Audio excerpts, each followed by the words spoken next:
I want to show part of this journey. Look at me bending over. I want to show part of this journey because it's important to show. So here's Silvia, my silkie, who's been constipated.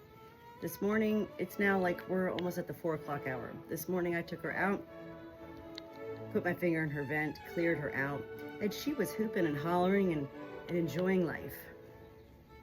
And then she goes back in on her own to her little cage here, and then she's just been there all day, just sitting. So I just got back from the grocery store. I got some more Epsom salt, and I'm gonna go ahead and put her in. She's, you know, basically just immobile.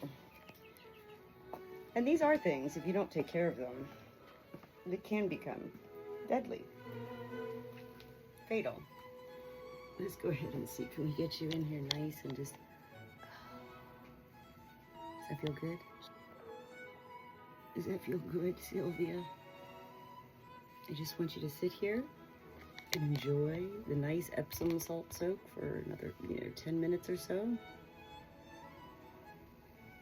And what people hope for with the Epsom salt soak is the same thing I hope for when I put my finger in their vent. It's 2 different venues, 2 different options, that at times both options are good to utilize. So I'm grateful that I just got this Epsom salt soak. I'm gonna sit here with Silvia. Just sit on the ground here. It's been a big day here on the farm. We got coop number 5 delivered. And last night, 2 of my respite hens went out on their own after being in the barn dominium for several days with a prolapsed uterus and being egg bound and having too high pheromones. The roosters were going all crazy for my 1 hen, Blackie. So they're all out and about, happy today. And I want to get Silvia feeling happy. So what should we talk about, Silvia? Should we have a little conversation? Should we have a little chat? Or would you just like me to walk away and let you just ponder in this warm water for a few moments?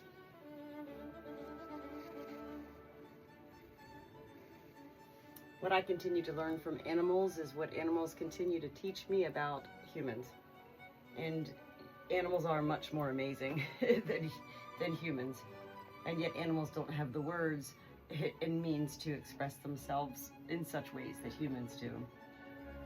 For me as the Good Shepherd Natalie, I'm not here for anything other than, literally, peace, joy, love, continued life learning, especially as the Good Shepherd continued learning about every animal in my care, what I can do for them in such situations. And there is no end. There is no means to an end, to what I will do. I am grateful to have the life that I have. And I want Silvia to feel good. Look at her, she's like, I'm okay. Well, I'm just gonna sit here and you told me to ponder, so I'm gonna ponder. Do you ponder in thought? Do you ponder in thought? What does the word ponder mean? Does that mean the same thing as meander? Or wander? We think we know so much as humans. We think, as humans, we know so much. And then some of us, a lot of us, we think we know so much, we think we don't need to learn anything else. And so we get stuck with that notion, that belief, that permeated notion. When you're the Good Shepherd, and it's life,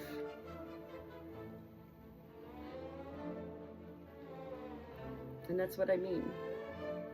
Humans don't really care, as they claim they do, about humans. Family members, friends, co-workers, neighbors.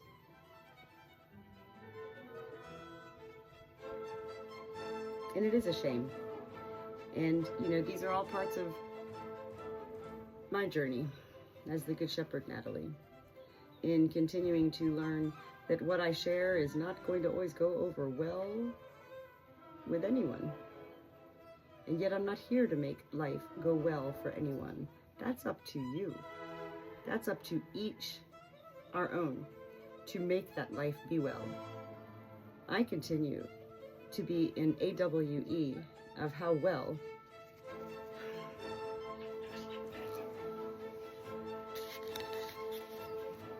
and blessed I am to be here.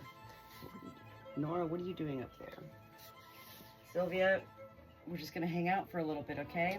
When you give a hen an Epsom salt soak, the goal is 15 to 20 minutes. You don't want longer than that. Think about yourself running a hot bath when you're not feeling well. And you know when that hot bath starts to cool off, you're like, ooh, you get the shivers. You don't need to stay as a human in that bath for too long. It's the same with a hen. And yet 5 minutes isn't quite enough. What I continue to learn with my flock, which is why I sit here on the floor like this talking to Silvia in her Epsom salt soak on the floor with me, is that it is my voice as their good shepherd. You might not like my voice, and yet they live not for my voice. My animals live feeling the energy that comes from my voice. It's not even about my voice. It's about the energy that exudes and creates my voice. My animals love to hear me talk. And it is unfortunate that, you know, all along my family's been like, you talk too much. And it's like, well, that's why I don't, you know, why is it such a crime for somebody to truly enjoy living the life of solitude so that we can be ourselves without that? Shut up. You talk too much. Okay, well then, okay, because I really don't care anymore. And I don't think I ever did care. I think I responded. And I'm done responding. I'm here to share my life as the Good Shepherd Natalie. And it's a real life. And it's beautiful. And yet it's real. Beautiful, yet real. Which means it's not always beautiful. And yet it does remain always real.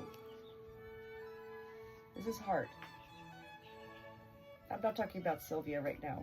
I'm talking about living the life that anybody chooses to live, whether you're a good shepherd or anything that you choose to become or be in your life. It's hard when you have the external source of life.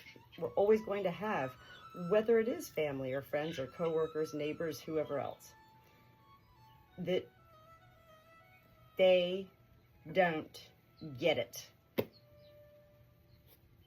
And while that's okay to not get it, it's not okay to blasphemize,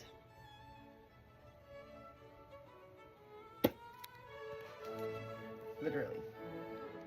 I've redefined that word many times. It's not okay to be ugly to persons that you still claim are in your life, and yet you know you've never been in their life.